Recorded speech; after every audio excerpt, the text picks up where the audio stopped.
সালাতুত তসবিহ হাদিস শরীফে সালাতুত তসবিহ নামাজের অনেক ফজিলত বর্ণিত আছে। এই নামাজ পড়লে পূর্বের গুনাহ বা পাপ মোচন হয় এবং অসীম সওয়াব পাওয়া যাবে। রাসূলুল্লাহ সাল্লাল্লাহু তাআলা আলাইহি ওয়াসাল্লাম স্বীয় চাচা হযরত আব্বাস রাদিয়াল্লাহু আনহুকে এই নামাজ শিক্ষা দিয়েছিলেন এবং বলেছিলেন যে এই নামাজ পড়লে আল্লাহ আজ্জাজাল আপনার আওয়াল আখিরের সগীরা কবিরা জানা অজানা সকল গুনাহ মাফ করে দিবেন। তিনি বলেন, চাচা যান, আপনি যদি পারেন তবে দৈনিক একবার করে এই নামাজ পড়বেন। যদি দৈনিক না পারেন তবে সপ্তাহে একবার পড়বেন। যদি সপ্তাহে না পারেন তবে মাসে একবার পড়বেন। যদি মাসেও না পারেন তবে বছরে একবার পড়বেন। যদি মাসেও না পারেন তবে বছরে একবার পড়বেন। যদি এটাও না পারেন তবে সারা জীবনে একবার হলেও এই নামাজ পড়বেন। সালাতুত তসবিহ নামাজের নিয়ম 4 রাকাত। প্রতি রাকাতে সূরা ফাতিহার পর যে কোনো সূরা পড়তে পারেন। তবে এই নামাজে বিশেষত্ব এই যে প্রতি রাকাতে 75 বার, 4 রাকাতে মোট 300 বার তাসবিহ পড়তে হবে।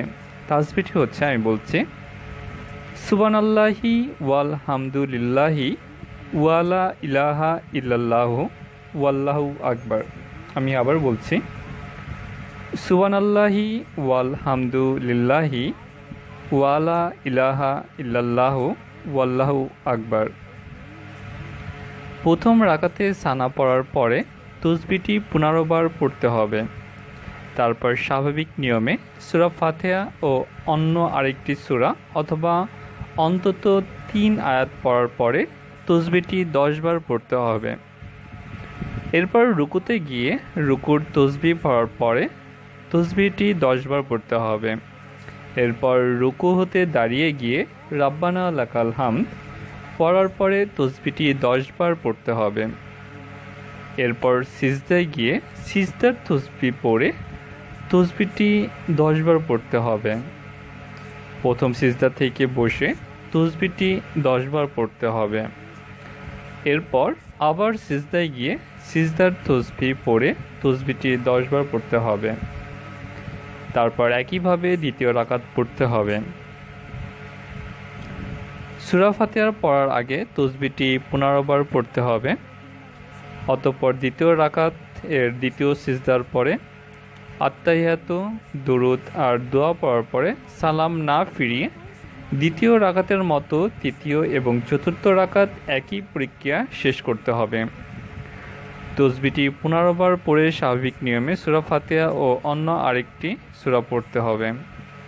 কোনো এক স্থানে উক্ত তাসবিহ পড়তে সম্পূর্ণ ভুলে গেলে বা ভুলে নির্দিষ্ট সংখ্যার চেয়ে কম পড়লে পরবর্তী যে রুকুনেই স্মরণ আসুক সেখানে তথাকার সংখ্যার সাথে এই ভুলে যাওয়া সংখ্যাগুলো আদায় করে নেবেন।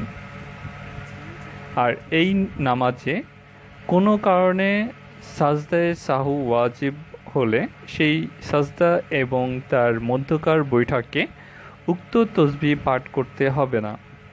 তাসবিহের সংখ্যা স্মরণ রাখার জন্য আঙ্গুলের কর গণনা করা যাবে না। আমি আবার বলছি, তাসবিহের সংখ্যা স্মরণ রাখার জন্য আঙ্গুলের কর গণনা করা যাবে না, তবে আঙ্গুল চেপে স্মরণ রাখা যেতে পারে। থ্যাংক ইউ বন্ধুরা, আমার সাথে এতক্ষণ ধৈর্য সহকারে থাকার জন্য। আশা করি আপনারা সবাই চেষ্টা করবেন। এই কামনা রইল। আল্লাহ হাফেজ। সবাই ভালো থাকুন। আসসালামু আলাইকুম।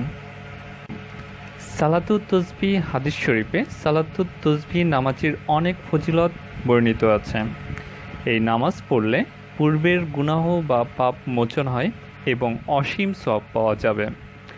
রাসূলুল্লাহ সাল্লাল্লাহু তাআলা আলাইহি ওয়াসাল্লাম স্বীয় চাচা হযরত আব্বাস রাদিয়াল্লাহু আনহুকে এই নামাজ শিক্ষা দিয়েছিলেন এবং বলেছিলেন যে এই নামাজ পড়লে আল্লাহ আজ্জাজ